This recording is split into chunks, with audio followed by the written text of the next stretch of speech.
शिर्डी शहर काँग्रेस अध्यक्ष सचिन चौगुले, माजी नगरसेवक सुरेश आरणे यांच्यासह दोघांवर लोणी येथे प्राणघातक हल्ला झाला असून मिळालेल्या प्राथमिक माहितीनुसार सचिन चौगुले, सुरेश आरणे, कानिप गुंजाळ आणि विशाल दहीफळ हे संगमनेर येथील आश्वी येथील कार्यक्रम आटोपून कारमधून शिर्डीकडे येत असताना लोणी येथे 10 ते 12 जणांनी कार अडवून त्यांच्यावर जीवघेणा हल्ला केला। या हल्ल्यामध्ये चौगुले आणि आरणे यांना गंभीर दुखापत झाली असून जखमीवर संगमनेर येथील मेडिकवर हॉस्पिटलमध्ये उपचार सुरू आहेत। दरम्यान माजी महसूल मंत्री नामदार बाळासाहेब थोरात, माजी आमदार सुधीर तांबे यांनी रुग्णालयामध्ये जात भेट देत विचारपूस केली आहे।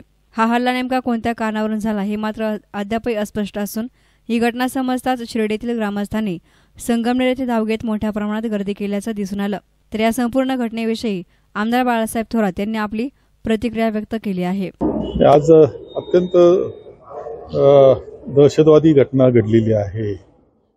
सचिन चौगुले आणि सुरेश आरणे हे माननीय शरदचंद्रजी पवार साहेबांच्या कार्यक्रमाला आश्वीला आले होते।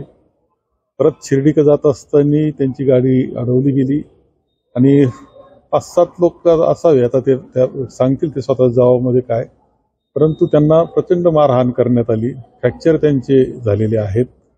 एक दहशतवादी पद्धतीने राजकारण करण्याची ही पद्धत आहे।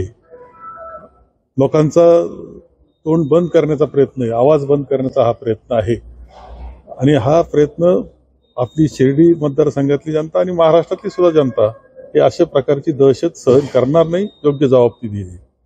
पोलिसांनी मात्र यावर कडक कारवाई केली पाहिजे अशी अपेक्षा आहे। कडक कारवाई, निरपेक्ष असलं पाहिजे पोलीस दलानं, त्या दृष्टीने त्यांच्याकडून कारवाईची अपेक्षा आमची आहे। नाही तर नंतर आम्हाला सुद्धा आमच्या पद्धतीनं शेवटी काही पवित्र आंदोलनाचे सुद्धा घ्यावे लागतील, परंतु अशा प्रकारचा हा दहशतवाद हा बिलकुल सहन केला जाणार नाही। त्याबाबत काही गुन्हा दाखल झालाय का? नाही, आता याच्यात फर्स्ट इन्फॉर्मेशन जी असते हॉस्पिटलमधून दिलेली आहे रितसर संगमेर पोलीस स्टेशनला, ती पुढे कारवाई होईल। एसएन मीडियासाठी प्रतिनिधी साई सुराळे, शिर्डी।